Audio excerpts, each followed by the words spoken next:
Hello friends, welcome to my YouTube channel Indian Institute of Technology Ropar that is IIT Ropar की तरफ से एक advertisement release किया गया है for the post of non teaching staff. ठीक है, तो ये रिक्रूटमेंट डायरेक्ट रिक्रूटमेंट है। तो चलिए नोटिफिकेशन को थरोली चेक करते हैं। यहाँ पे सारे जो पोस्ट है वो दिए हुए हैं, उसके साथ साथ पे लेवल कितना है एंड कौन सी कैटेगरी में कितना वैकेंसी है, ग्रुप क्या है एंड उसके साथ साथ जो क्वालिफिकेशंस और एक्सपीरियंस है वो यहाँ पे टैबुलेट किया है। ठीक है, तो चलिए पहला जो पोस्ट है वो आता है सीनियर टेक्निकल ऑफिसर IT। ठीक है, पे लेवल आपका 12 रहेगा, बहुत अच्छी सैलरी बनेगी, 2,92,000 प्लस। ठीक है, 2,92,000 प्लस का सैलरी आपको बनेगी पर मंथ के हिसाब से। ठीक है, तो यहाँ पे यूआर अनरिजर्व कैटेगरी में 1 वैकेंसी है, ग्रुप ए का पोस्ट है। एसेंशियल क्वालिफिकेशन में आप देख सकते हैं एमटेक डिग्री को रखा गया है इन कंप्यूटर साइंस और इंफॉर्मेशन टेक्नोलॉजी और इक्विवेलेंट अगर कोई क्वालिफिकेशन है विथ 55% मार्क्स तो आप अप्लाई कर सकते हैं, बट उसके साथ साथ आपका 6 साल का यहाँ पे रिलेवेंट एक्सपीरियंस डिमांड किया गया है। ठीक है, वो अगर नहीं है आपके पास तो masters degree in computer science और IT कंप्यूटर एप्लीकेशंस और इक्विवेलेंट कोई क्वालिफिकेशन अगर आपके पास है विथ 55% मार्क्स तो भी आप अप्लाई कर सकते हैं, बट मास्टर्स डिग्री जिनके पास है उनके लिए यहाँ पे 10 साल का रिलेवेंट एक्सपीरियंस डिमांड किया गया है। ठीक है, और भी ऑप्शंस है जैसे बैचलर्स डिग्री अगर आपने कर रखा है कंप्यूटर साइंस और इंफॉर्मेशन टेक्नोलॉजी इंजीनियरिंग और कोई इक्विवेलेंट क्वालिफिकेशन 55% मार्क्स के साथ एंड उसके साथ साथ 13 ईयर्स का अगर आपका एक्सपीरियंस है तो भी आप यहाँ पे अप्लाई कर सकते हैं। ठीक है, तीनों में से किसी एक आपके पास होना ही होना चाहिए अप्लाई करने के लिए। ओके, एंड डिजायरेबल में देखिए यहाँ पे PhD को रखा गया है इन कंप्यूटर साइंस और इंफॉर्मेशन टेक्नोलॉजी। ठीक है, बट यहाँ पे PhD मैंडेटरी नहीं है। ठीक है, तो जिनके पास PhD नहीं है वो बिल्कुल ना घबराए कि PhD नहीं है तो हम अप्लाई नहीं कर सकते। अगर PhD मैंडेटरी होता तो एसेंशियल क्वालिफिकेशन में PhD को रखा मतलब यहाँ पे प्रोवाइडेड होता। ठीक है, बट PhD यहाँ पे प्रोवाइडेड नहीं है एसेंशियल सेक्शन में, तो इसका मतलब ये है कि PhD जिनके पास नहीं है सिर्फ बैचलर्स डिग्री है, जो भी यहाँ पे रखा गया है बैचलर्स डिग्री के साथ 13 इयर्स का रिलेवेंट एक्सपीरियंस या फिर मास्टर्स डिग्री के साथ 10 साल का एक्सपीरियंस, तो आप बिना झिझक के अप्लाई कर सकते हैं एंड आपका सिलेक्शन भी हो सकता है। ठीक है, उसके बाद अगर PhD अगर आपके पास है उसके साथ साथ 3 साल का अगर रिलेवेंट एक्सपीरियंस है पोस्ट PhD। ठीक है, PhD कंप्लीट करने के बाद जितना भी यहाँ पे एक्सपीरियंस मतलब डिमांड किया गया है सारे पोस्ट क्वालिफिकेशन एक्सपीरियंस रखा गया है। ठीक है, इसका मतलब ये नहीं है कि आपने बैचलर्स डिग्री को मतलब एज एक्सपीरियंस काउंट कर लेते हैं, नहीं, वो एक्सेप्टेबल नहीं होगा। ओके, उसके बाद बहुत सारे डिजर्वेबल पॉइंट्स रखा गया है जैसे एक्सपीरियंस अगर ERP सिस्टम डेवलपमेंट में अगर एक्सपीरियंस है तो भी आपको प्रेफरेंस मिलेगा।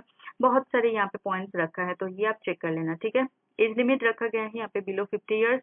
उसके बाद नेक्स्ट पोस्ट आता है टेक्निकल ऑफिसर। ठीक है, उसके लिए लेवल 10 का आपको सैलरी मिलेगी जिसमें आपको बनेगी 1,77,000 प्लस कम पर मंथ के हिसाब से। ठीक है, यहाँ पे अनरिजर्व कैटेगरी के लिए 1 वैकेंसी है, PWD के लिए 1 वैकेंसी है। ठीक है, तो यहाँ पे ग्रुप ए का पोस्ट है। सेंट्रल रिसर्च फैसिलिटीज में UR में 1 वैकेंसी है, तो ये आप देख सकते हैं। एसेंशियल में MTech degree in metallurgical and materials और इंस्ट्रूमेंटेशन 55% मार्क्स के साथ एंड 2 साल का आपका रिलेवेंट एक्सपीरियंस चाहिए। अगर वो नहीं है, मास्टर्स डिग्री है इन साइंस, तो साइंस में क्या क्या जैसे फिजिक्स हो सकता है, केमिस्ट्री हो सकता है, इंस्ट्रूमेंटेशन हो सकता है, तो आप अप्लाई कर सकते हैं। ठीक है, अगर आपके पास 4 साल का रिलेवेंट एक्सपीरियंस है तो। अगर ये भी नहीं है, बैचलर्स डिग्री है आपके पास, तो भी आप अप्लाई कर सकते हैं इन मेटलर्जिकल एंड मटेरियल्स और मैकेनिकल और इंस्ट्रूमेंटेशन, तो भी आप अप्लाई कर सकते हैं 5 साल के रिलेवेंट एक्सपीरियंस के साथ। ठीक है, आपका उसके साथ साथ computer office application, MS Word, Excel, PowerPoint, तो इन सब में आपका एक्सपर्टीज होना चाहिए। ठीक है, डिजरेबल में वही यहाँ पे PhD को रखा गया है, तो मैं बार बार बोल रही हूँ जिनके पास PhD नहीं है वो यहाँ पे बिना झिझक के अप्लाई कीजिए। ठीक है, जिनके पास PhD है तो बहुत अच्छी बात है, आपको प्रेफरेंस मिलेगा। उसके बाद आते हैं नेक्स्ट सेंट्रल वर्कशॉप जिसके PWD के लिए 1 वैकेंसी रखा गया है। ठीक है, एसेंशियल में एमटेक डिग्री रखा गया है, उसके साथ यहाँ पे 2 साल का रिसर्च एक्सपीरियंस। ओके, एंड अगर वो नहीं है, बीटेक है आपके पास, तो भी आप अप्लाई कर सकते हैं अगर आपके पास 5 साल का रिलेवेंट एक्सपीरियंस है तो। ठीक है, डिजरेबल आप चेक कर लेना। एज लिमिट यहाँ पे बिलो 40 ईयर्स रखा गया है। ठीक है, नेक्स्ट आता है जूनियर टेक्निकल सुपरिंटेंडेंट। यहाँ पे पे लेवल 6 रखा गया है, तो 1,12,000 के 12,000 प्लस के आपको मिलेगा सैलरी पर मंथ के हिसाब से। यहाँ पे देखिए वैकेंसी है, मतलब थोड़ा ज़्यादा वैकेंसी है। यूआर में 3 है, पीडब्ल्यूडी में 1 वैकेंसी है, एसटी में 1, ओबीसी 1 एंड ईडब्ल्यूएस में 1। ग्रुप बी का पोस्ट है, डिपार्टमेंट ऑफ मैकेनिकल इंजीनियरिंग। तो एसेंशियल में यहाँ पे मास्टर्स डिग्री रखा गया है। अगर आपका मैकेनिकल इंजीनियरिंग या फिर कोई भी इक्विवेलेंट क्वालिफिकेशन है 55% मार्क्स के साथ, तो आप अप्लाई कर सकते हैं, बट उसके साथ साथ आपका 1 साल का रिलेवेंट एक्सपीरियंस होना चाहिए, ठीक है। अगर ये नहीं है, सिर्फ बैचलर्स डिग्री है इन मैकेनिकल इंजीनियरिंग, तो भी आप अप्लाई कर सकते हैं अगर आपके पास 2 साल का रिलेवेंट एक्सपीरियंस है तो, ठीक है। अगर वो भी नहीं है, आपने कोई 3 साल का डिप्लोमा किया है मैकेनिकल इंजीनियरिंग में, तो भी आप अप्लाई कर सकते हैं, एंड उसके साथ साथ 3 साल का रिलेवेंट एक्सपीरियंस चाहिए पोस्ट डिप्लोमा, ठीक है। आफ्टर कंप्लीटिंग डिप्लोमा अगर आपके पास 3 साल का रिलेवेंट एक्सपीरियंस है तो भी आप अप्लाई यहाँ पे कर सकते हैं, ठीक है। एंड फिर से कंप्यूटर रिलेटेड जो सारे फील्ड होते हैं, computer office application, MS Word, Excel, PowerPoint, तो इसमें आपका एक्सपर्टीज होना मस्ट है, ठीक है। डिजरेबल आप चेक कर लेना। उसके बाद यहाँ पे एज लिमिट बिलो 35 ईयर्स रखा गया है, ठीक है। नेक्स्ट डिपार्टमेंट आता है इलेक्ट्रिकल इंजीनियरिंग। तो यहाँ पे अनरिजर्व कैटेगरी के लिए 1 एंड पीडब्ल्यूडी के लिए 1 वैकेंसी रखा गया है। एसेंशियल में चेक कर सकते हैं, आप मास्टर्स डिग्री चाहिए विथ 1 ईयर का रिलेवेंट एक्सपीरियंस, बैचलर्स डिग्री 2 साल का relevant experience, bachelors degree in science with 3 years का रिलेवेंट एक्सपीरियंस, ठीक है। अगर ये सब नहीं है, सिर्फ डिप्लोमा किया है आपने आफ्टर 10+2 मतलब 12 करने के बाद आपने डिप्लोमा किया है 3 साल का, तो वो आप अप्लाई कर सकते हैं उसमें, इलेक्ट्रॉनिक्स एंड कम्युनिकेशंस में अगर आपने डिप्लोमा किया है, बट उसके साथ साथ आपका 3 साल का रिलेवेंट एक्सपीरियंस चाहिए आफ्टर कंप्लीटिंग डिप्लोमा, ठीक है। डिजरेबल आपको देखना होगा, ठीक है। एज लिमिट यहाँ पे बिलो 35 ईयर्स रखा गया है। उसके बाद आता है सेंट्रल रिसर्च फैसिलिटीज, जिसमें यूआर का 1 वैकेंसी रखा गया है। मास्टर्स डिग्री चाहिए in physics, chemistry, metallurgical, materials, mechanical, instrumentation, biotechnology, biomedical और इक्विवेलेंट कोई क्वालिफिकेशन है आपके पास, तो आप अप्लाई कर सकते हैं विद 1 ईयर का रिलेवेंट एक्सपीरियंस, ठीक है। अगर वो नहीं है, सिर्फ बैचलर्स आपने कंप्लीट किया है, फिर भी आप अप्लाई कर सकते हैं अगर आपके पास 2 साल का एक्सपीरियंस है तो। And bachelors degree in physics chemistry में आपने बैचलर किया है तो 3 साल का यहाँ पे एक्सपीरियंस डिमांड किया गया है, ठीक है। तो ये सारा सबको चेक कर लेना। आईटी सेक्शन में रखा गया है, तो क्या क्या एसेंशियल है, क्या डिजरेबल है, ये आपको मतलब बहुत डिटेल्स में चेक करना है। एज लिमिट भी बहुत बारीकी से देखना, जैसे बिलो 35 ईयर्स रखा गया है, मतलब 35 ईयर्स अगर होगा तो मतलब बहुत मुश्किल है, ठीक है। 35 ईयर्स के नीचे वाले जो कैंडिडेट है वो यहाँ पे अप्लाई करना, ठीक है। उसके बाद पोस्ट जो है सीनियर लैब असिस्टेंट, तो इसमें पे लेवल 5 रखा गया है, 92,000 प्लस का सैलरी मिलेगी आपको। यूआर कैटेगरी में 1 वैकेंसी है, ग्रुप सी का पोस्ट है। डिपार्टमेंट आप चेक कर सकते हैं, मैकेनिकल इंजीनियरिंग यूआर 1, ठीक है। एसेंशियल एंड डिजायरेबल दोनों चेक कर लेना। एज लिमिट यहाँ पे बिलो 30 ईयर्स रखा गया है। उसके बाद नेक्स्ट पोस्ट आता है जूनियर लैब असिस्टेंट, तो पे लेवल 3 का मिलेगा, 69,000 प्लस पर मंथ के सैलरी मिलेगी आपको, ठीक है। यहाँ पे भी वैकेंसी थोड़ा ज़्यादा है। ग्रुप सी का पोस्ट है, डिपार्टमेंट ऑफ मैकेनिकल इंजीनियरिंग है। उसके बाद एज लिमिट यहाँ पे बिलो 27 ईयर्स रखा गया है, ठीक है। डिपार्टमेंट ऑफ केमिकल इंजीनियरिंग भी है, यहाँ पे ओबीसी का 1 एंड यूआर का 1 वैकेंसी है। एसेंशियल आप चेक कर लेना, ठीक है। बिलो 27 ईयर्स यहाँ पे भी रखा गया है एज लिमिट। एंड उसके बाद आता है department of civil engineering, okay. UR में 2 वैकेंसी एंड यूएस में 1 वैकेंसी है, ठीक है। एसेंशियल डिजरेबल अच्छे से देख लेना। एज लिमिट यहाँ पे बिलो 27 ईयर्स रखा गया है। नेक्स्ट जो डिपार्टमेंट है वो है इलेक्ट्रिकल इंजीनियरिंग। यहाँ पे भी एसेंशियल जैसे मास्टर्स डिग्री इन इलेक्ट्रॉनिक्स आपने किया है तो भी यहाँ पे अप्लाई कर सकते हैं, बट यहाँ पे कोई एक्सपीरियंस की ज़रूरत नहीं है, मतलब ध्यान से देखिए, यहाँ पे कोई एक्सपीरियंस की ज़रूरत नहीं है। बीटेक आपने किया है, बैचलर्स किया है, 3 इयर्स का कोई डिप्लोमा किया है, किसी भी जगह में यहाँ पे एक्सपीरियंस की ज़रूरत नहीं है। बस bachelors degree in physics and electronics and 3 years का अगर आपने डिप्लोमा किया है तो फिर 2 साल का एंड 3 साल का अकॉर्डिंगली आपको एक्सपीरियंस चाहिए, ठीक है। एज लिमिट यहाँ पे बिलो 27 ईयर्स का रखा गया है। बहुत ध्यान से पीडीएफ को पढ़ना है आपको, ठीक है।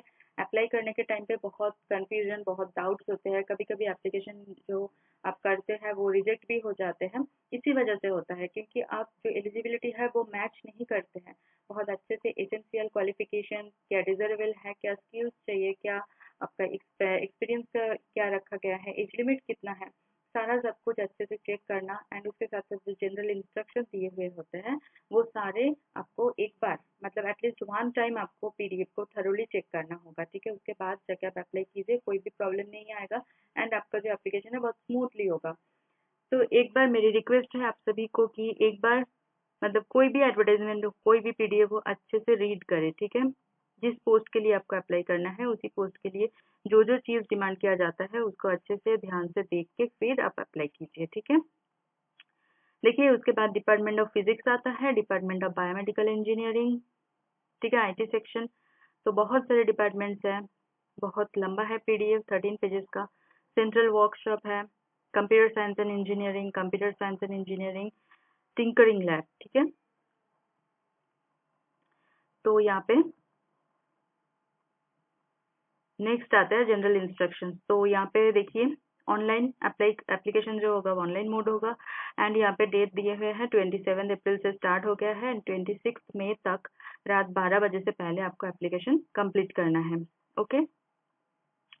उसके बाद यहाँ पे दिया हुआ है कि रिलैक्सेशन जो होता है एज लिमिट में वो आपको मिल जाएगा जो गवर्नमेंट ऑफ इंडिया के नॉर्म्स के हिसाब से जो होता है। जैसे देखिए SC/ST कैंडिडेट के लिए 5 इयर्स का आपको मिल जाएगा रिलैक्सेशन, ठीक है। उसके बाद ओबीसी के लिए 3 इयर्स का। तो ये सब कुछ आप चेक कर लेना, एक बार रीड करेंगे तो ये सब आपके ध्यान में आ जाएगा, ठीक है। उसके बाद देखिए एप्लीकेशन फीस पे चलते हैं। एप्लीकेशन फीस यहाँ पे SBI कलेक्ट के थ्रू आपको पे करना है एंड 500 रुपीज़ रहेगा सीरियल नंबर 1 एंड 2 पोस्ट के लिए एंड सीरियल नंबर 3 to 5 के लिए आप यहाँ पे 250 रुपीज़ देना पड़ेगा जो कि नॉन रिफंडेबल होगा फुल्ली, ठीक है। यहाँ पे SC/ST PWD and women candidate के लिए कोई फी देना नहीं पड़ेगा क्योंकि एग्जेम्प्ट किया गया है, ठीक है। आप चेक कर सकते हैं। उसके बाद यहाँ पे जो फाइनल सिलेक्शन होने वाला है वो या तो रिटन टेस्ट या फिर इंटरव्यू के थ्रू होने वाला है, वो बाद में आपको बताया जाएगा, ठीक है। अभी यहाँ पे कोई भी ऐसा मतलब डिस्क्लोज नहीं किया गया है, ओके। देखिए एप्लीकेशन फी जो आपको पे करना है उसका मतलब कैसे करना है वो कंप्लीट स्टेप्स आपको यहाँ पे मिल जाएगा, ठीक है। अब स्टेप बाय स्टेप आपको चेक करना होगा। तो नोटिफिकेशन यही है IIT रोपर की तरफ से, बहुत अच्छा नोटिफिकेशन है नॉन टीचिंग स्टाफ के लिए, ठीक है। ज़रूर अप्लाई कीजिए क्योंकि एक्सपीरियंस वगैरह बहुत ज़्यादा नहीं रखा गया है एंड उसके साथ साथ जो डिग्री रखा गया है बहुत मतलब कॉमन होते हैं कैंडिडेट्स के पास, ये सारे डिग्री वगैरह होते हैं। कंप्यूटर आजकल सभी को आता है तो बहुत अच्छी अपॉर्चुनिटी है। उसके साथ साथ IIT के जैसे इंस्टीट्यूट में आपको काम करने का अपॉर्चुनिटी मिलेगा, आपको आपका रिस्पेक्टेबल जॉब होगा एंड उसके साथ साथ एक टैग भी लग जाएगा, ठीक है। गवर्नमेंट जॉब है तो बहुत अच्छा मतलब यहाँ पे एडवर्टाइजमेंट को निकाला गया है, ठीक है। अब यहाँ से भी चेक कर सकते हैं कि कितना आपका पे लेवल रहेगा, ठीक है। कैटेगरी वाइज यहाँ पे भी वैकेंसीज दिए हुए हैं तो ये आप चेक कर लेना, ठीक है। एडवर्टाइजमेंट नंबर भी यहाँ पे प्रोवाइडेड है। अब चलिए देखते हैं कि कहाँ से आपको मिलेगा, ठीक है। पहले तो आपको जाना है पहले ऑफिशियल वेबसाइट में, ठीक है। IIT रोपर का ऑफिशियल वेबसाइट है, देख सकते हैं, ठीक है। Indian Institute of Technology Ropar, ठीक है। तो यहाँ पे जाके आपको जॉब्स में क्लिक करना है। तो जैसे ही आप जॉब्स में क्लिक करते हैं तो एक टैब ओपन हो जाता है। यहाँ पे आपको नीचे आना है एंड स्टाफ पोजीशंस पे आपको क्लिक करना है, ठीक है। तो स्टाफ पोजीशन पे जैसे क्लिक करते हैं तो और एक टैब ओपन हो जाता है, ठीक है। तो यहाँ पे जाके 2 लिंक आपको मिल जाएगा। एक तो एडवर्टाइजमेंट को रीड करने के लिए क्लिक हियर पे आपको क्लिक करना है एंड यहाँ पे एप्लीकेशन फॉर्म के लिए यहाँ पे लिंक दिए हुए हैं, ठीक है। तो अगर आपको अप्लाई करना है तो इसी लिंक में क्लिक कीजिए, अगर आपको एडवर्टाइजमेंट को पढ़ना होगा तो इसी लिंक में क्लिक कीजिए, ठीक है। जैसे ही क्लिक करेंगे तो आपका ये जो एडवर्टाइजमेंट है वो आपके पास आ जाएगा, ठीक है। मैं मेरी वीडियो के नीचे जो डिस्क्रिप्शन बॉक्स है उसमें भी लिंक डाल दूंगी, वहां से भी जाके आप चेक कर सकते हैं। मेरी वीडियो अगर इन्फॉर्मेटिव लग रहा है, नीडफुल लग रहा है तो प्लीज़ प्लीज़ मेरी वीडियो को लाइक कीजिए, कमेंट करना ना भूलिए। आपके मन में कोई भी डाउट्स हो मैं ज़रूर रिप्लाई करूंगी। मेरे चैनल को सब्सक्राइब कर लीजिए, उसके साथ साथ बेल आइकन को भी प्रेस कीजिए ताकि मैं कभी भी वीडियो अपलोड करूँ वो सबसे पहले आपके पास पहुँच जाए एंड आपकी जो अपॉर्चुनिटी है वो बढ़ जाए। मैं डेली वीडियो अपलोड करती हूँ करंट ओपनिंग्स को लेकर, ठीक है। चलिए मिलते हैं नेक्स्ट वीडियो में। Thank you for watching.